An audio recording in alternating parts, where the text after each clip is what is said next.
Hi guys, and welcome to my podcast. We'll just do the quick intros. So make sure you like and subscribe for anyone listening. You know, if you've been enjoying the podcast, you know, stay up to date, get notifications, click the little bell, follow us on all the platforms, Design on Purpose on Instagram and TikTok. So anyway, welcome to the show, Hannah, darling.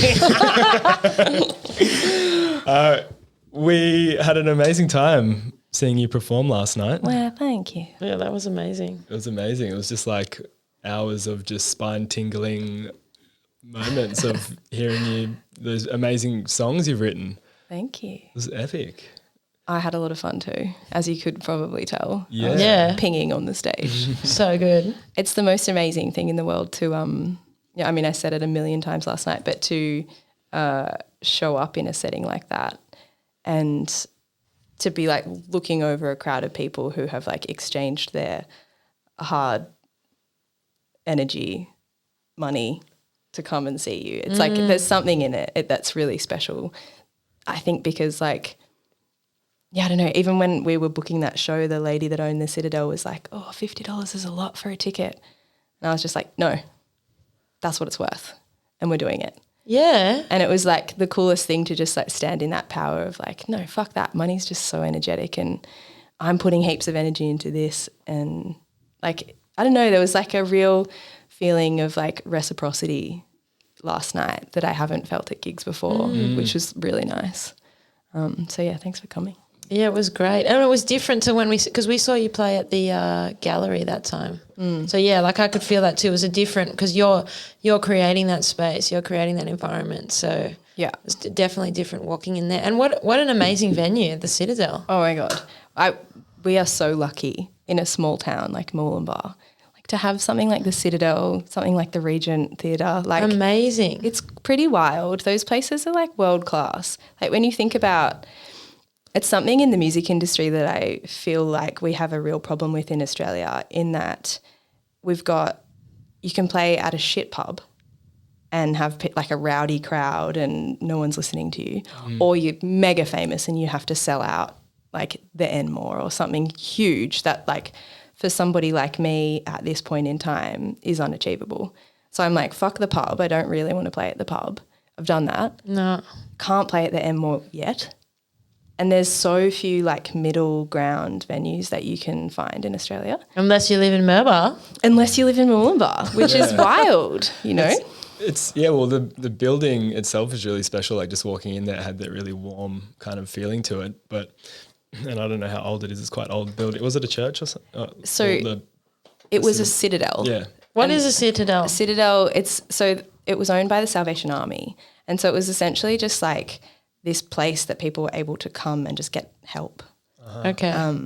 And, you know, like be like restored to health, which I love that it's a music venue now, because it's like some beautiful acknowledgement of like the healing capacity of music in that way. They've done a really good job on the place too, haven't they? Gorgeous. Beautiful. And even being on stage and looking out and just like at the kind of architectural integrity that they've kept in the building, like so many people roll in and just fuck up places like that, but they've just kept it legit. Which The gum leaves on the floor too when you walk in there. So cute. So cute. They're so cute as well. Like they're just Rosie and Bondi. They're just this like, I don't know, sort of middle-aged, like sweet local couple that just bought it and have sat on it for 14 years. Wow. Just like pouring themselves into renovating it and doing all this stuff, which like would not have been cheap. That's heavy. No way. It's Nicely done, isn't it? It's beautiful. It's like restored, like beautifully, and just you could notice the curation that you put into making it your own last night too, and like even just from the audience, like you're saying, like there was this reciprocal kind of vibe in the air. Everyone, well, first of all, no one was talking. It was a very captivating, you know, silent crowd with whoever you or Adam on stage. But it just had this like, beautiful feeling of, I I don't know, the same with it. It was intimate, wasn't it? It was very intimate, and you could feel how everyone was connected in that way, and your kind of the dynamic of you kind of talking to the crowd and like making jokes and stuff. It was so cool just to, it was beautiful. It was such a cozy and warm night. Thank you. That's so nice to hear. It's so funny, like even you said before, like the difference between that and the art gallery. Obviously, like not getting to curate your space and stuff is a whole different kettle of fish. But since I went and have done these amazing courses and sat with plant medicines and stuff within that space of time between then and now, I had this real kind of piece come through about live music in that way that I feel like I had always been showing up to gigs with this real need to be validated as a musician. Like I was like, you know, I'd cajole all of my friends and I'd be like so disappointed if somebody didn't show up to support me, and because I was so like longing for validation that, you know, I needed that. But I had this real piece come through that was like, fuck, being a musician is like a powerful position to be in, and like an extremely lucky gift to have, and that it's actually like my job to show up and give. Like I'm showing up to give to my audience kind of thing, and I want people to leave with a real sense of being filled up and inspired. You could feel the comfort that you were sitting in last night. Like it didn't, that was the feeling. It was like you were just like having a great time, super open, like talking to people in the crowd, like ask like things that, you know, like I was kind of thinking, and you said it before, it's like, it's so cool to see people doing their thing.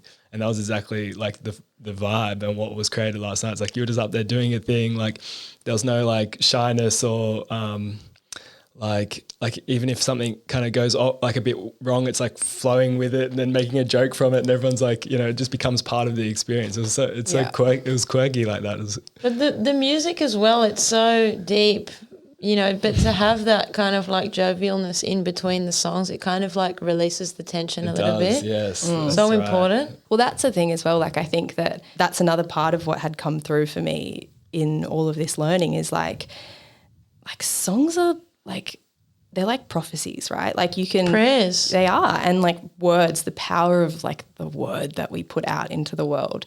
And I guess like I have used songwriting through so much of my life as just like a means of processing my shit, which is fine and beautiful. And like, you know, there is something in that honesty that people can connect to. But I've also been really aware of using like, instead of like looking back and being like, oh yeah, I wrote that song to process this, being like, what do I want to create in the world? And what am I like trying to bring about?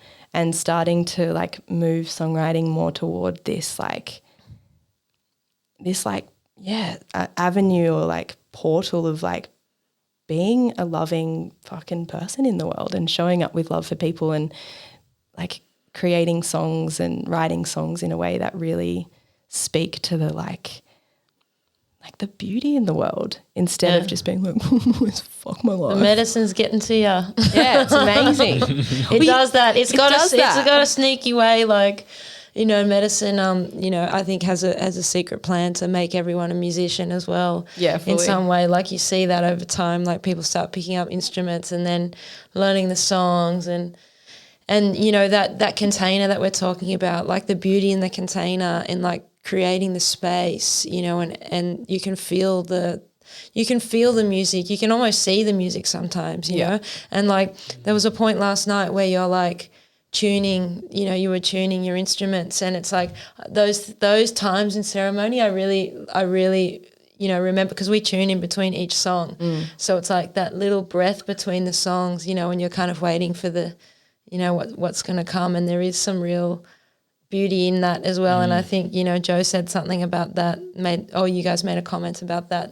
Resonance. The resonance, attuning the audience, and, you know, everyone's kind of adjusting in their chair and getting ready and like getting ready to sit. It's breaking down the barrier between a performance and everyone being the music. Like rather than being an audience and a musician, it's like everyone is we're experiencing this together. It's not like a performance. It's like we are all the music here, whether you're playing or singing or not. But it's like breaking down that kind of force field there and inviting everyone to participate. Yeah, for sure. And it's amazing, you know, like because we've got another gig tonight.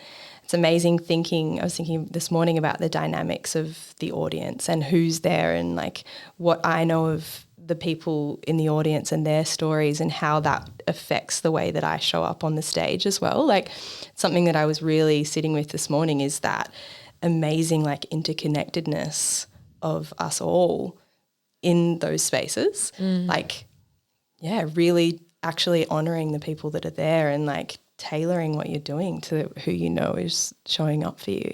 But yeah, it's cool. It's like Joe was saying last night because we play in 432. So it's that The love frequency. The love frequency. And it's just this like very, very subtle change on standard tuning, which, you know, the whole philosophy is that as with so many things in the world that we've been robbed of, the frequency of love is That's it. a deep one on that sonic level. And yeah, it was amazing the first time that I saw Joe play was a few nights before we sat with Wachuma, and he was like, just got up and they were like, it's a sound healing. We're all lying around in this crazy big sort of tent thing, and Joe just starts playing, and it's just that like I'd never even like understood how powerful music could be. And this is like a couple of months ago. I've been a musician my whole entire life, and suddenly I've like connected with this person who just has this capacity to just like vibrate out that frequency. And it's because he's tapped into it within himself. He's attuned within himself, attunement, yeah. And it's like that has just been, you know, it's so funny. So many people in my life are like, yeah, we get it. You love Joe. But I'm like, no, it's not even that. It's like next level. He's just been like the key to unlock this thing within me that's a new level of understanding, which is just feels so fucking exciting. Well, I'm excited to see what happens from there. Yeah, me too. Me too. We were like texting last night. We were like, let's move to Peru. Let's go. We're like looking up places. Sacred Valley. Yeah, literally. Valley, yeah. You can get a rental for 3 months for like less than $2,000. Why are we not living there? Because we're living in Moama. Don't leave us. Or maybe we'll go along as well. Move the shack. Yeah, Peruvian version. So well, okay, we wanted to save some of the you just mentioned you've been a musician your whole life, and you mentioned something before we started recording about a TV show. Tell us a little bit about we said that. save it for the pod. So I went on The Voice in 2013 and I was 20 or 21 maybe. And it was an absolute shit show, as you can probably imagine.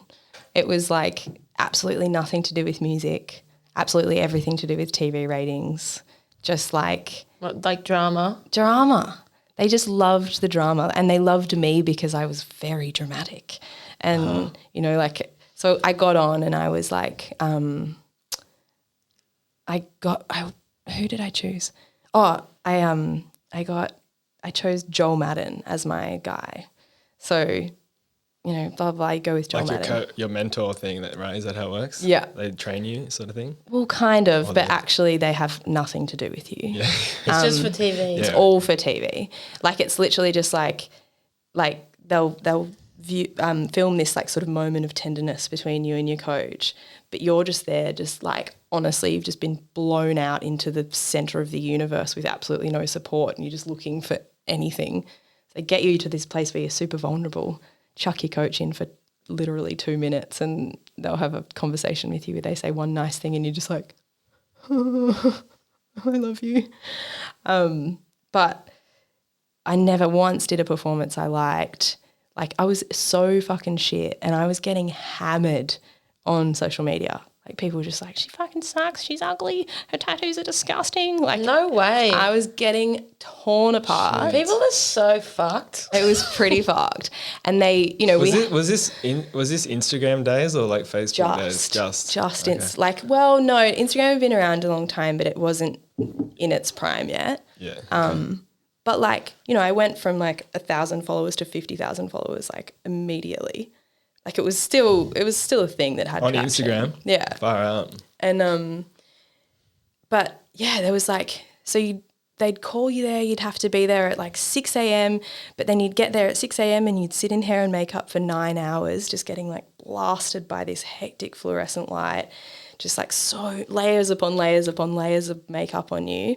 Like they bleached my eyebrows, so I had no eyebrows. No like way. I just looked like an alien. But why are they not letting you be yourself? Because, and it's so fucked, I walked past, I'll probably get sued.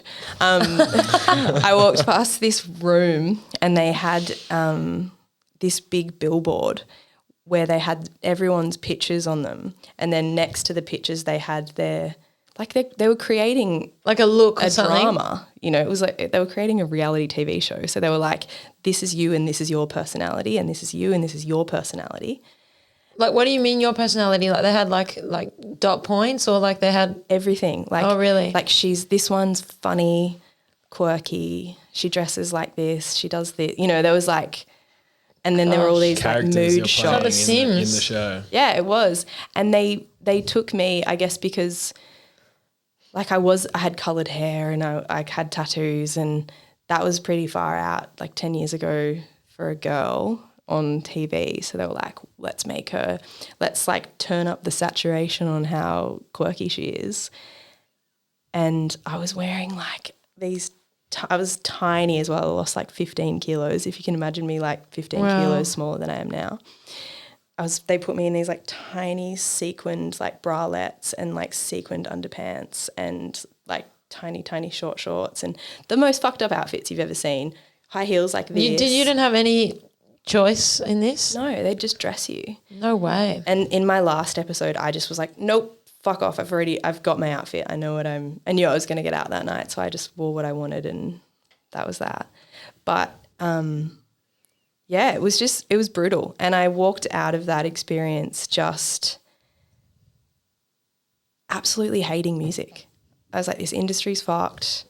The feeling of what happened was fucked. Like, you know, I'm like on national TV doing this thing that I've always done, getting torn apart for it, like, which I could handle if I was proud of what I was doing, but I wasn't proud of it. So Yeah. But it kind of feels like it ruins, like, because there's a journey that needs to happen, like a hero's journey within yourself around like your mastery. You know, so they're kind of like manufacturing or Shortcutting. taking people on this trip where they're like not going through their natural evolution or process of mastery, and then like twisting the perception of them of what they like, what other people see them as, and you kind of lose that magic or that essence of that person, even though it's still there. It's like it's completely fake. But I think that's the sad thing about a lot of those shows is that they're not about people. Like they're about ratings and audience and money. Well, even the social media too, right? Because it's like the algorithms favor like negative comments or like, because that's what gets stuff like fired up. Yeah. So It was It can brutal. be really damaging, I guess. And Like you're not you doing could just original music either, are you? It's all covers and Which means that like your capacity as an artist is diminished. diminished. Like you can't limited. show who you are, but you're also not going to make any money out of it because all you're doing is like, even so at the end of every it's episode, like these songs that are already have already done all this programming in their own ways, and you're like re-bringing them up Yep. for the audience to it's to, true. like, experience and it's again. amazing when you get on the other side of it, you start to realize like, oh, okay, I was doing, you know, I'd do like a Laura Marling song, and then you'd see that like Laura Marling, who I really love and respect as an artist, but you'd see that her album was coming out a month later. And you know, like gotcha. it's like a way of introducing, like there's so many like fingers in so many different pies in that world. Strategies It and goes plans deep, and doesn't it? things, A yeah. lot deeper than reality TV. Yeah. And it's not about like the person that's actually showing up as the face of it, me, for instance, in that situation. It's got nothing to do with you. But it's so sad because they build you up in this way that like I remember when I got through the first round that night, lying in bed just being like, I've made it and I will never work again. I'm a musician now. This is all I'll ever do. And they sell that to you really in a big way. They really make you feel as if you've made it. And then like there's like the amount of like suicides and stuff that occur after these things are over, behind the curtain that no one looks at. Like it's gnarly. Yeah. Yeah, well, that's it, isn't it? It's like the manufacturing of, and it's selling that dream to the people as well that are watching the shows. You know, that's the standard or the bar to kind of, you know, dream about, even though like it's just this whole. But also like these musicians, like you think about change that happens in the world, like real change, real movements, like a lot of it happens because of musicians. So it's almost like taking talent that could potentially like change the world, like taking them off course and feeding them to the public in a different way before they get the opportunity to do something almost like. Yeah. But there are like a select few from that world who have, I mean, actually, that's not fair. I'm sure that there's plenty of people that have been involved in those shows that keep pushing and end up like breaking through. But you've got some like really extraordinary people, like say Matt Corby, for instance, like he started on Australian Idol and has gone through this massive journey basically of having to like disappear, shake off that image. Yeah. And Re-evolve. then come back Re-emerge. and evolve. And there are like, I do believe that, you know, people like him who, again, like I just think that his music is phenomenal. When I listen to it, it hits to the core of me in massive ways. And I think heaps of people, obviously, because that's why he's so well loved. But I think the people that are meant to be in the world making a change with music will. We'll do it I don't regardless. think that, I don't think that there's any level of like, you know, that superficial shit that could really stop you. Because they're not doing that. That's not the calling, is it? It's just kind of like a distraction or some sort of thing that takes you off course for a while. But eventually you're going to, if you're a true musician, like, and you listen to like your songs and the way you explain them, like, I'm like, oh, I'm not like that in that way. Like you can feel how the feeling that you guys are like incredible. expressing through the music. And it's like, wow, like that's like another level of like how do you even do that? Like, because we play music, right? We play music, we play guitar, like I do percussion and like we sing and stuff. But to write music is a whole nother trip. You know, it's like, and I could see like, you know, even Adam and yourself, like the chords that you're playing, like a lot of them are quite simple, you know, but then, you know, you're bringing in these lyrics and just the way that you're kind of putting it together. It just blows my mind, because I'll sit there and try and write something and I just like, what are you tapping into when you do that? Is it a feeling, or are you writing this, and how does it come together? Are you writing the lyrics first and then the music comes later, or how does that all work? To be honest, and like I can't speak for Adam, because I know that so much a part of Adam's thing is that he's such an observer. Like he literally pretty much got a job at Billy Nudgel Pub just to like watch people and hear their stories. And so that's his thing. And I think my songs are definitely a lot more like personal.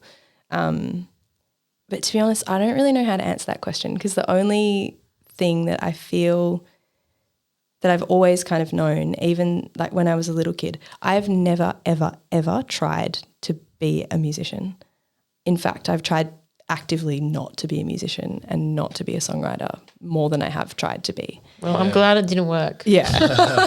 But I think that so much of what it is for me is just getting out of the way. Like, I think that for whatever reason, this is why I'm here. And for whatever's like, you know, come through or is coming through or whatever's yet to happen or has happened or whatever, I know that this is why I'm here. And songs come to me just like that.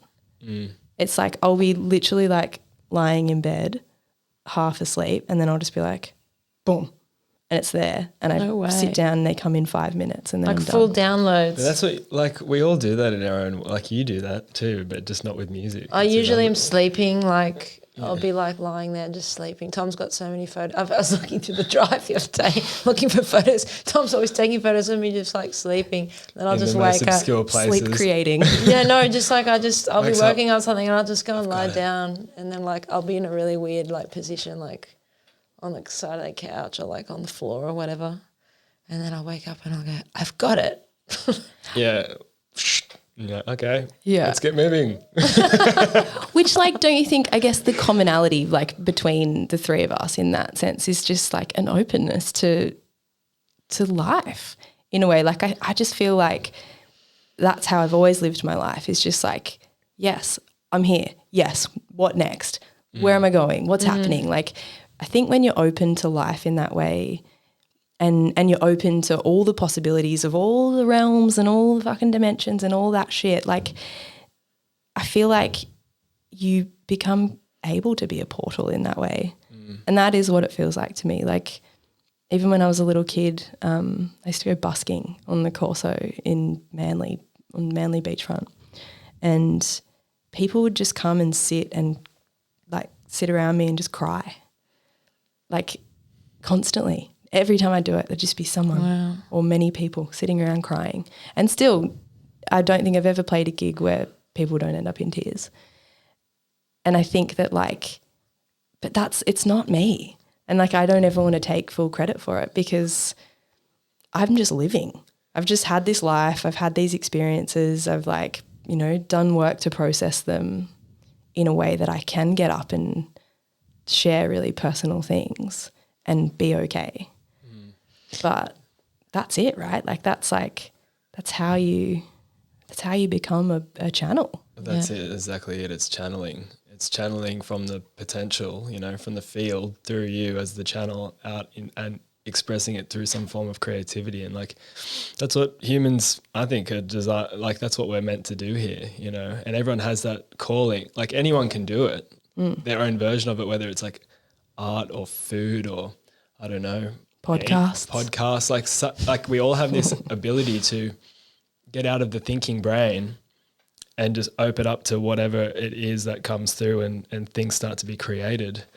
And it's you know, and just kind of talking about going back to what we were talking about just 5 minutes ago, is like how we're sort of taken off that path from a young age or later in life or whenever. You know, you're not really taught that you're inherently creative and you have this ability. Well, it gets beaten out of you, really, doesn't to it? channel, like, amazing things that can affect all, you know. And if everyone was, like you're saying, like, if you're doing it, then it affects the people that are in that resonance or even in that physical distance from you, and that changes their frequency and it ripples out. But, you know, the critical mind gets in the way, doesn't it? Like the judgments and things of yourself and the comparing, and we've talked a bit about that on the podcast. But, like, as well, I think there's some tools you can use to kind of shut that down in a way. Like the work that we do is in transformation design. We do collaboration design where we bring, you know, groups of people in to do complex problem solving, right? And, like, we do a 3-day event where, you know, it's a mission critical problem. Like, this thing needs to get solved. And, like, we work people, like, there's no breaks. You're going from the morning till the afternoon every day. And then by the third day, you know, second or third day, people are so tired. So, but that tiredness is part of the tool to shut off that part of the brain that's, like, resisting and criticizing, and that's when things really start to flow. Yeah. So it's all part of it, and it's magic when it happens. It's even that, you know, like, it's that that thing that we have not been allowed to believe is that, look at this, like, actual somatic experience that we're having in the world. Like, no, you're not just tired. What's underneath your tiredness? What's underneath your fucking cancer? Like, what's underneath, like, everything that's going on for you as, like, a mind, body, spirit. But we've been, like, kept so fucking teeny tiny in this way of, very, like, physical, isn't it? Yeah, like, oh no, you've got a sore back, and it's like the most offensive thing in the entire world you could say to someone with a sore back. Like, what else is going on? Yeah, you know, like, what else is there that you're not looking at? What else is there? But yeah, we've been kept so small, like, from such a tiny age, like, and especially as women, like, taught that your intuition is, like, what's an intuition? That's like don't mess with that shit, though. That shit is crazy intuition. Like, when you're tapped into it. Exactly. Full power. And that's the thing, you know, like, which, you know, sort of the thread that ties all of this stuff together, is just this like, oh fuck, what was I about to say? It was profound. Intuition, the thread. Well, it's like the thing It's that like I'm, the space between, right? It's like the energy that's connecting everything together, and you're like kind of tapping into a field. You can't. Is this kind of where you're getting at? yeah, I guess, but also just the like. I think what has happened for me recently, and what feels like just this huge paradigm shift. Like it sounds like a lot of the work I've been doing and the work that you guys are doing is very similar. Like they're these like very simple concepts for how you live your life, right? Like it's like you were saying before, like we're all walking around with this like massive judgment on ourselves and on everyone else. And it's this way to keep us all separate. Because if we really settle in and acknowledge our connectedness, which is why like music is so powerful, because it goes beneath all the shit that is happening, you know. They're trying to keep us separate, but music connects us. Psychedelics connect us. That's like the ultimate, like seeing like literally how even the most innate objects become something alive and connected to life. And it's like, wow, you know, like when you understand that stuff, it just changes your... Everything speaks. It's just like when you start to understand these things, it's like, wow, like life just totally changes. Your perspective's like... And that's like the essence of life. Like that's what is, if everyone was tapping into that, it's like, what kind of world would we be living in? Fully. It'd be so different. It'd be so beautiful, so empowered and so connected. But we're not. We're so fractured and separated, and, you know, it's sad. By design. By design, yeah. Which is why I fucking love being a musician, because it goes deeper than that. You know, like you get... It's one of those ways, like, you know, you can play in a frequency of love. You can actually tune your guitar to play love at people. People don't know it. They're just sitting there being like, that sounds so nice. But on another level, you're getting them. And so I think that's what's so cool about it. It is super cool. Like the music like that you're playing last night, like some of those themes are so sad, you know, like that you can see, you know, where they've come from. But I was actually just smiling because I'm like, I just get this. Like I've been to that place. I understand it. Yeah. And you just, like it's a feeling more than it's a vibrational thing as well, more than the words. But I can really feel where you went, and I can really feel connected to you in that. And if you weren't, you know, if you hadn't, like, whatever it may be, something in your life, traumatic or great or whatever, if you don't process them through some form, they get blocked as well, right? Like, and then they become the cancer or the energetic like block in your body. You process them, and then you can then transmute that energy into something healing, and then you spread that out through vibration, and everyone receives it, and it's like, whoa, that's... Well, that's it. You know, I feel like we have this real culture of like needing to go into your trauma and stay there. Like it's like...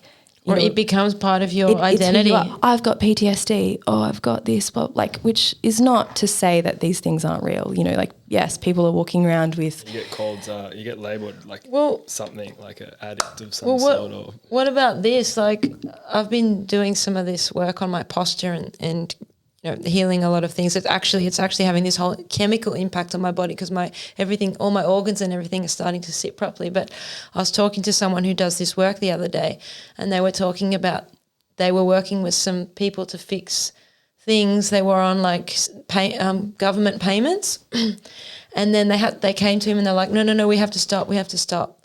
And he's like, well, why? And they're like, oh no, but we can't fix this stuff because then we're going to lose our payments. Yeah. It's like, well, come on, guys. Like, what? Yeah. But that's the thing. I think that like the reason that I find it so easy to get up on stage and probably the reason that you're sitting there listening to this like fucked up song about my brother dying but smiling is like amazing. Because I've gone into it and I've like literally duplicated the trauma and then I've freed it out and not let it go. You know, of course it's sad. Of course I love my brother. Of course I miss my brother. But it feels healed for me.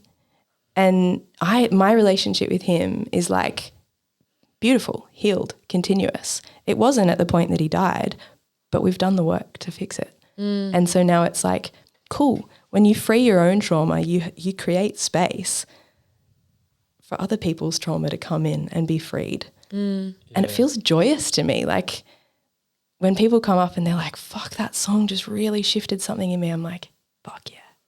That's it, isn't That's it? it. It's like the people that are maybe not at that point of a process of healing, and then they do experience someone like you sharing something so open, which is the tipping point or that missing piece of the next piece needed in their journey to fully, step through into the next phase of the healing. So yeah, it's very powerful like that. But in the ceremony too, working with ceremony and different plant teachers, it's like the music is half of the medicine. It's like medicine doesn't work, or the plants don't work without the music. The songs have come from the plants. They work together. It's like you know when you're sitting with someone that really knows how to listen to the medicine and what songs to play and how to drive the ceremony with the music. Yeah. And the healing really comes from the music. So it's incredible. It like accelerates something, doesn't it? Depending on what you're sitting with. There's like, there's a point where the drums will come in and it's like, oh, okay. Moving something, hey? Yeah, something's shifting. Something's like, yeah, it's amazing. I went away. Have you guys ever heard of Darpan before? Yeah, we've heard of Darpan. So I went on. He lives up here, doesn't he? He lives in Wilson's Creek. Yeah. I went away with Darpan recently for one of my friend's birthdays, and he's just the most beautiful man. Like he's like a lion or something. I don't know. Like he walks into a room with just this like huge energy. It's like pretty full on.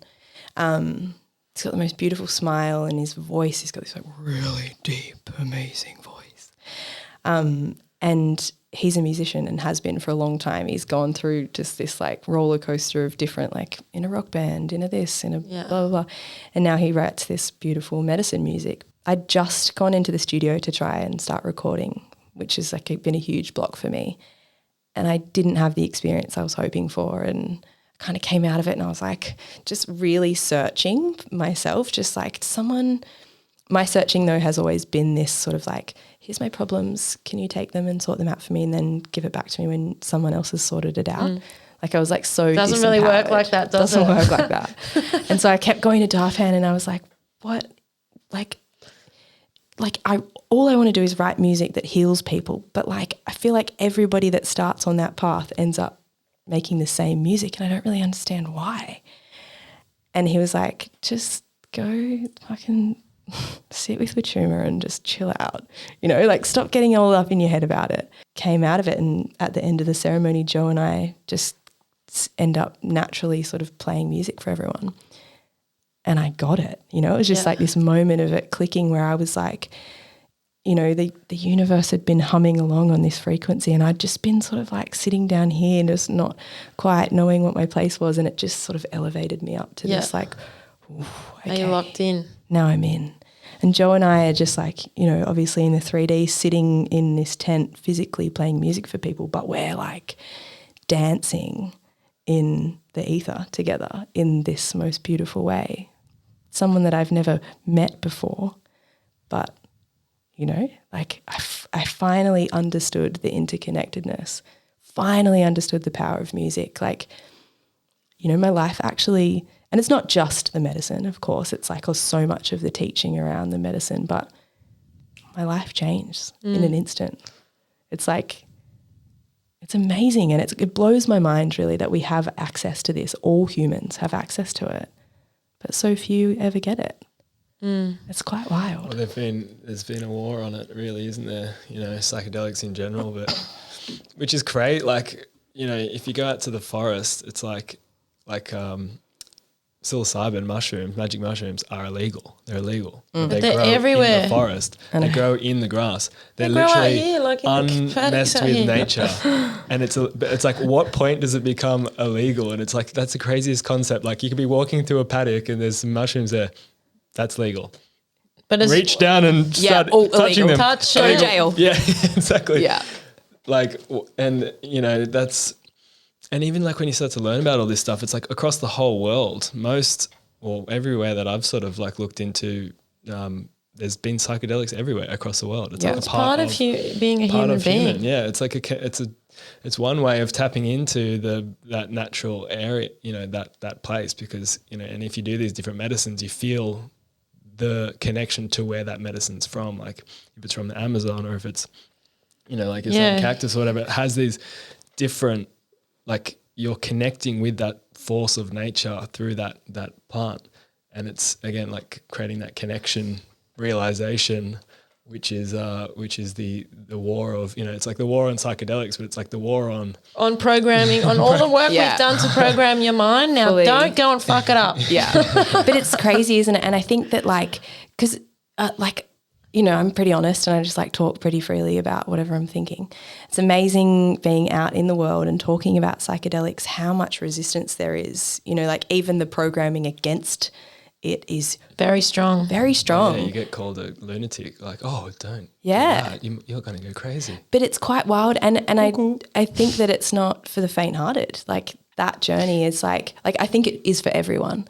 But if you want to be blind, then don't take psychedelics, because it's gonna unravel. Yeah. But the thing is with it though, there needs to be integration and things like that. You know, you do see people getting really like in a cycle with it, like in the way that you're saying, like, oh, this is going to fix me. This is going to, here's my problem. Here's I'm going to go there and I'm going to be healed. Yeah. But it's like the real ceremony happens when the ceremony ends, when you have to go back into life and integrate and let go of old patterns and actually, you know, bring it's just like having a torch that goes in and shines the light on the dark. Yeah, absolutely. And then you go, okay, cool. Well, I know what I need to do make now. Some Post-it notes for later. Yeah, which is probably why, you know, like, and I know that this is the case for me, like to have sat it in actual proper ceremony with proper facilitators who are there, who have your back, but also when I did it, I sat through 10 days of like, you know, this sort of transpersonal transformation course with it. So you're being given these like integration tools. Yeah. And even so this last time that I sat with the medicine, it was the first time that I ever really understood what it meant to drop into spirit and go to work. Like, you know, to actually go and do the work in the spirit realm. I literally walked into the forest I had a bag because we'd been doing all of this work and it's quite intense. There's a lot of sharing. There's a lot coming up. You don't have your phone. You don't have, you know, you're there with a bunch of people you've never met before and you're sharing these like intimate details of your life. So by the time it got to ceremony, I was like, I'm really tired of this fucking work. I took a hammock. I took a box of chocolates. I took a blankie. I took a pillow. Like I was like, I'm just going to go have a chill and just like make love to a flower or something. Just like, it's going to be the best. And I got in, and as soon as like the medicine was with me, all I could do was like crawl to the altar, all these amazing, you know, like articles on the altar of Wachuma, staring up at this beautiful like Wachumero woman who's serving the medicine. And, you know, I was just like getting my bearings. And then I basically just rolled over into the dirt. I was on the hearth. The fire was sort of next to me. I was in between the fire and the altar, and I was in the dirt that was covered in leaf litter. And I just went to work on my family. I've had this like really fucked up family dynamic my whole life. A lot of drugs, a lot of like, yeah, like death and sadness and disconnectedness. And I just went in on a spirit level with every single member of my family, one by one, and made physical space for them on the ground, cleared the leaf litter, brought them there with me and went to work. And that's what that shit is for. You know, it's got a bad rap because you got, you know, kids who don't understand the ceremony of it yet and who aren't being facilitated properly, going into it on their own at a party and putting themselves in a really vulnerable position. it's not the medicine's fault, it's the circumstance. Yeah. We need to like, you know, be making sure that we have these amazing containers and that we have the actual tools that we need for when we go in. So when I'm in the spirit world in that way, I was like referring back into these concepts which, you know, I was learning, but I was just actually remembering in my heart, because they're things that we all have access to.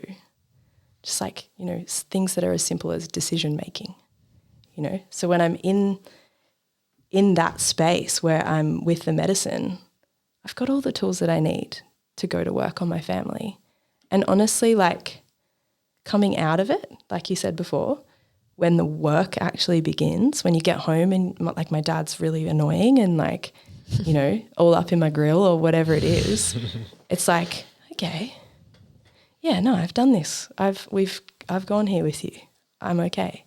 And I've been able to actually come into my family and integrate that work in a way that I never could have before. Yeah. No. It's amazing. But that's the power It's of a real those technology, things. yeah. It's like I've definitely can relate to that experience. Like, you know, like feeling almost like the things that you're triggered by in other people, particularly your family, going and then feeling why they're like what their traumas are, and then finding this like sense of understanding where you're like, oh, you know, you can, and then that's it. It's like you can sort of work on it to transmute the way that it's all sort of like existing in this realm right now. It's like empathy, right? For why they have that thing that triggers you, because you have an understanding of how they got there.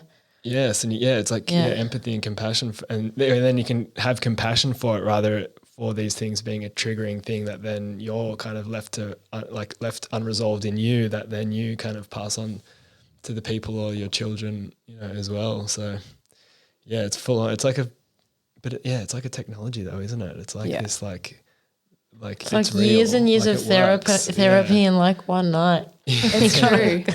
And that's the thing, I've done so much, everything. Like kinesiology, therapy, blah, blah, blah, blah, blah, blah, blah, blah, blah. I've done it all. And I've been miserable and super depressed my whole life, and none of it's ever shifted anything until this. And it's like, you know, I wake up still every day being like, maybe today's the day I go back to being depressed and miserable. And it never is. But you do seem different. Like, you do seem sparkly since you've been back. No, honestly, because like we saw your show at the gallery, you know, and it was a very different mood. I know you didn't create that container, but like you seem different. Like in your eyes as well, you look clearer. Like so I can see that. Thank you. Yeah. Do you know what I think that the coolest thing about it is though? I reckon before I was like, you know, I'm like a bit of a party girl. I love to have a good time. And I was like going to parties and just like, you know, whatever, I was drinking and just having a good time, taking drugs, whatever. And I was out of control though. It was like, you're giving me that? Cool, thanks. Oh yeah, okay, whatever. I was never actually making any of the decisions myself. I was just floundering. And I've come out of this experience just being like, I don't need a drink and I don't need drugs. I don't need like any of this like, you know, man-made shit. Like I respect these amazing medicines and I respect that they belong in this container, and I want to use them for progress, not going backwards. So yeah, it's definitely shifted something, and you know, obviously the outcome of that is just having a healthier like physical being that gets to show up every day that feels way better. Yeah, you don't go out of tune as easily when you're keeping you're looking after your instruments. Yeah, it's true. Same good thing, one. Right? I've actually brought it back. But yeah, like, you know, that's a massive world, that too, you know, like just what you're saying before, you know, when you start going down that road playing music, medicine music, it all ends up being a certain way. It's just, I don't know how far deep you've gone down the rabbit hole with the medicine music, but it's a big world, and it's so diverse. You know, even one type of plant medicine, just the expression of it, like the different types of music. We can share some with you. It is so wild how diverse it is, because you've got, like, if you think about Aya, for example, you've got like Brazil, you've got indigenous, Brazil. Peru. You got all the different tribes within the Amazon that have their own unique kind of musics. Then you have like the Peruvian style. Then you have the Santo Daime, which is like the Christian church, like that drinks and medicine, and they have their own type of music, which is like was downloaded by this guy, Mestre Erineu. There's like I don't know how many songs, but it sounds like country western. Fuck yeah. It's amazing. That's so good. And they have a very unique way of shaking, like, and they what's it called? They spin like no, not balado.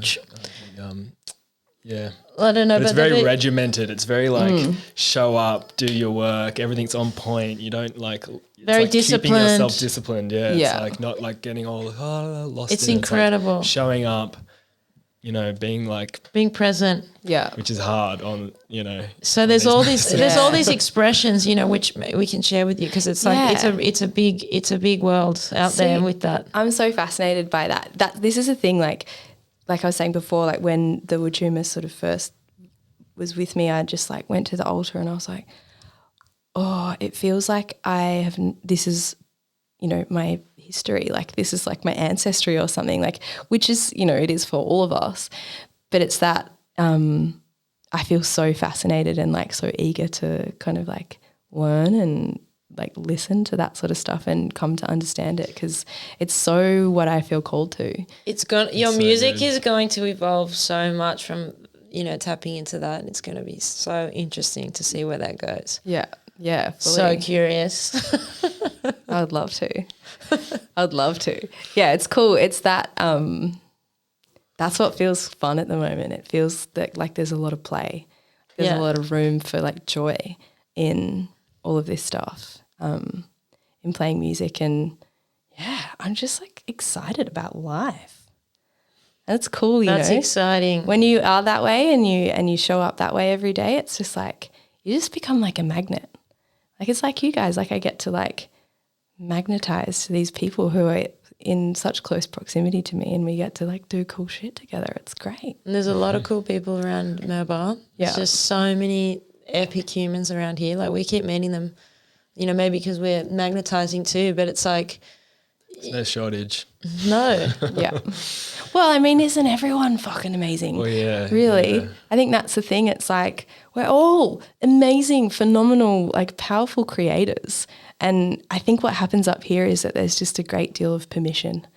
We're allowed to be. Yeah. It's not a big city, it's a small town. We kind of get together and we can talk and plan protests and, like we do all this shit. We're good at it. And people have left, well, for me anyway, it's like you leave Sydney or a place like that because of it not being like that and go to somewhere to act, like for that intention. So, and this fucking caldera, like that is powerful volcano energy here. Like you come here to go off, to like explode into what you're meant to be doing.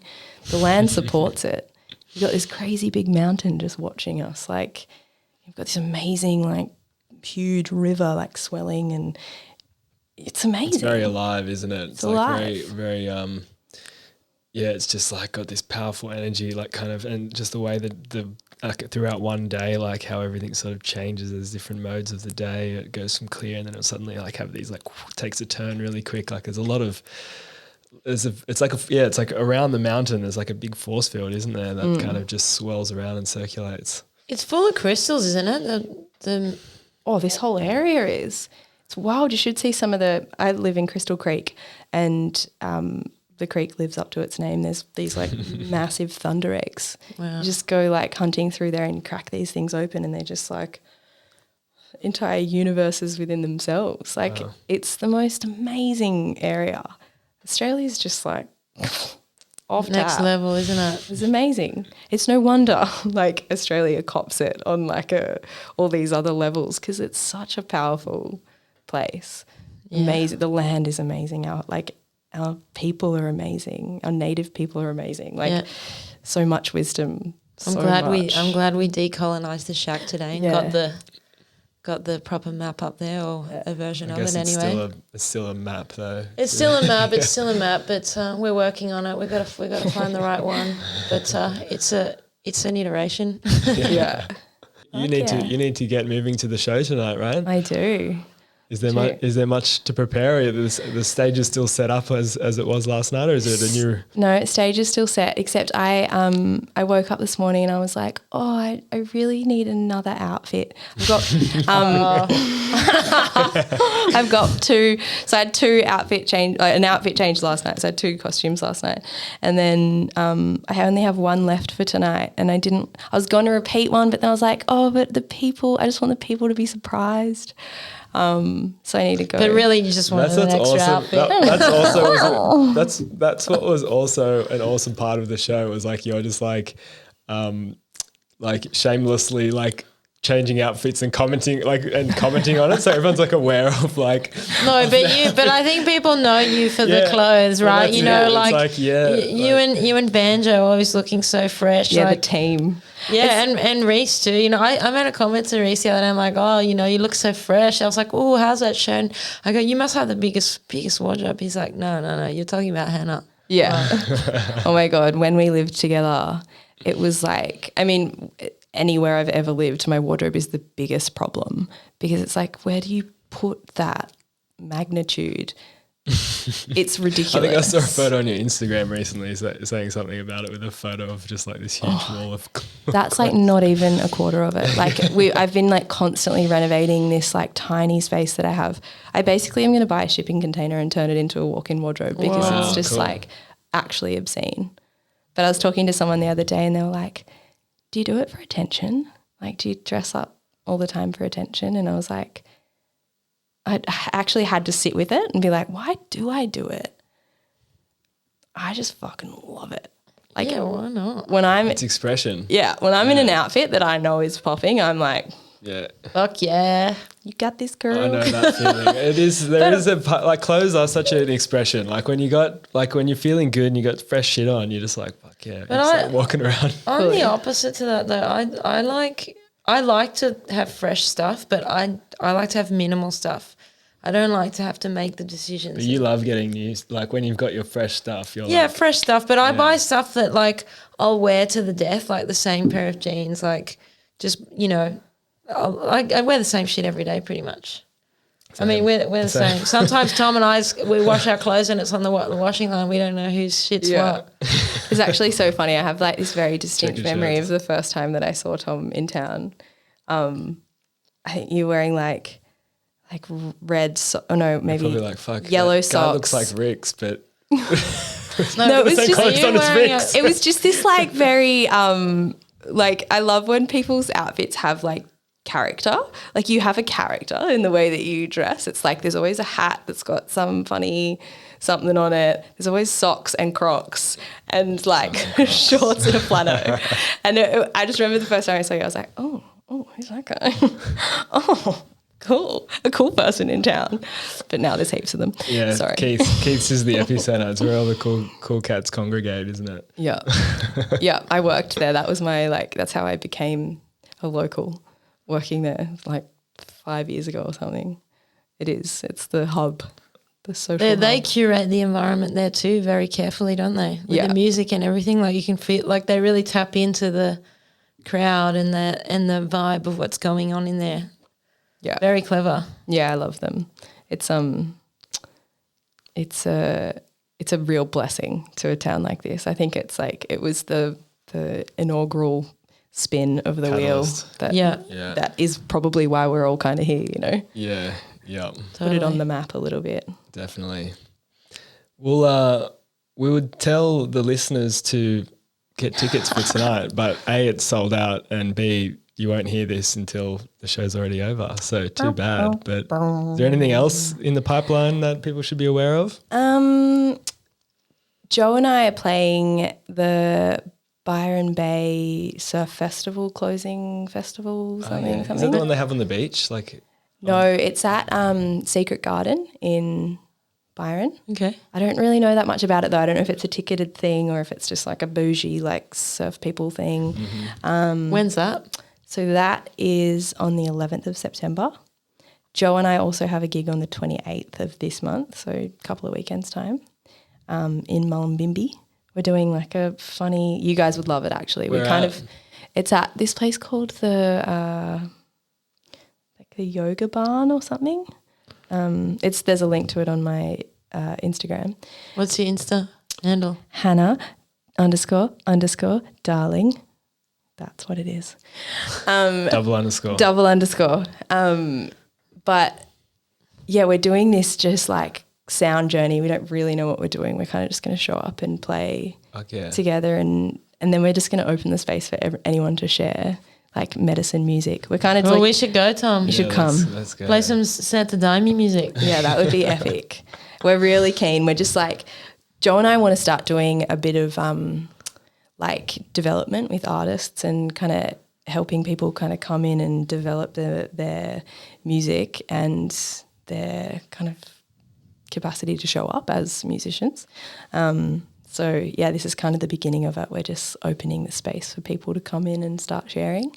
Awesome. So yeah, that, and yeah, I mean, like I said last night, I'm going to be releasing an album of country duets. That's so cool. Really soon. So yeah, keep an eye out. Just follow me on Instagram. Be friends with me.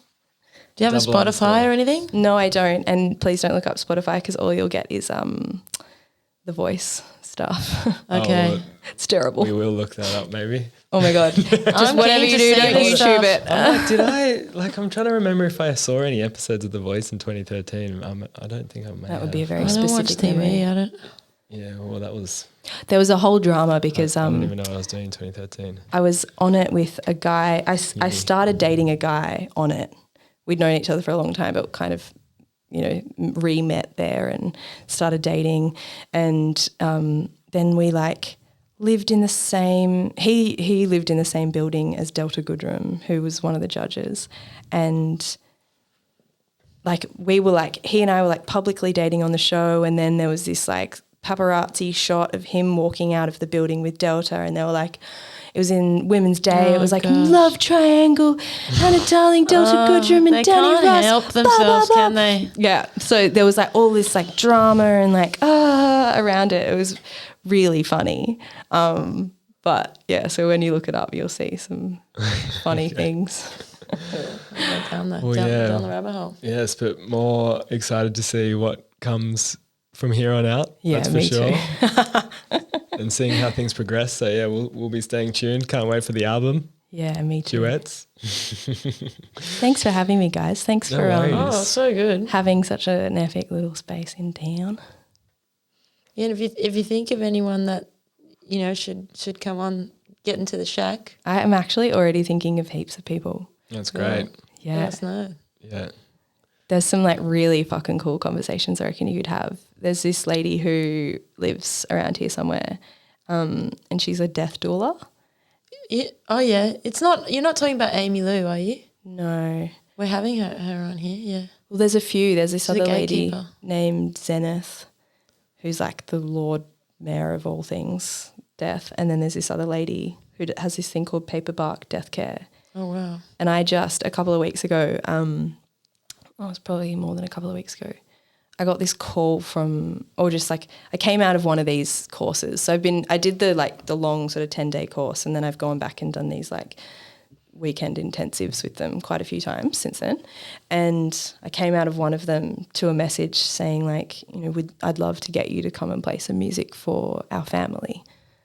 And I kind of knew the backstory, this woman, her husband was dying. He had a brain tumor and he'd been dying. It had been this huge process of her being his death guardian. And they've got 4 kids, really little kids. They're all kind of 7 and under. And so she'd asked if I would share some music with them, and I kind of just had no idea what that meant. I was do you want me to come put on a concert? Do you want me to play my music? Do you want me to play music the kids are going to like? And on the way I just went and was fuck, I'll just go pick up some sound bowls and that just felt the most appropriate thing to do. So I went and picked up this full set of crystal bowls and got there and sort of met everyone, and then I was like, can I meet your husband? She was like, yeah. And she took me into the room, and he had died. And he'd been there for like, I think it was the third day after he died. And so he was just lying there it was the most beautiful thing I've ever seen. Like the whole room was just full of these big beeswax pillar candles burning. So the smell was just this like amazing beeswax, amazing flower arrangements everywhere. And there was, a big like, photo shrine and all the pictures that the kids had drawn. And I just sort of just sat with his body for a while and then set up the crystal bowls and just sang to him. And then his wife came and lay beside him, and I just sang to them and played the crystal bowls. And it was like honestly the most beautiful thing that I've ever experienced in my whole entire life. But this amazing woman, the Paperbark Death Care, had sort of shepherded this whole experience for them and their family. So beautiful, isn't it? It's amazing. Like it's such a taboo thing, but it's so part of being human, and it's so hidden away, but there is a lot of beauty in it. It's another rite of passage, isn't it, Yeah. really? Yeah. Oh, it's amazing. It's a beginning as well. For everyone involved. Yeah, I reckon that'd be a cool one for Cool. you guys. Okay, well, stay tuned for that. Sorry, that was a very long closing segment. No, that's good. That's Yeah, well, that's it. We'll stay tuned for weekly episodes. Subscribe. Like and subscribe and share. And share. And click notifications so you stay up to date, because we're going to have some popping guests as always from And here turn on out. on notifications. That's the thing people Turn need them to do on. now. Turn them on. turn them on, yeah. Yeah. And the other thing that would be very good to do is, if you do enjoy this podcast, is to screenshot it and give it a share on your story on Insta or something like that. Yeah. Let's get it out there. Get it out there. So Hell you can, yeah. Yeah, hell yeah. Joe Rogan, we're coming for you. I mean, Yeah, you're watch coming out, for Joe. us. And you can follow Design on Purpose on Instagram, Design on Purpose, TikTok, like we said at the beginning, TikToking, and Spotify if you're on YouTube, and vice versa if you're on Spotify. You can also watch the video on YouTube. So And the Telegram. the Telegram. My face is as sexy as my voice. That's another Check reel. it out. Cut that, clip that. And what else? And of course, WordPlay Studio. You can follow us on LinkedIn, our company's page, and Instagram too. Until Fuck next yeah. time, eh? Until next time, thanks for having me. Thanks again. Thank you.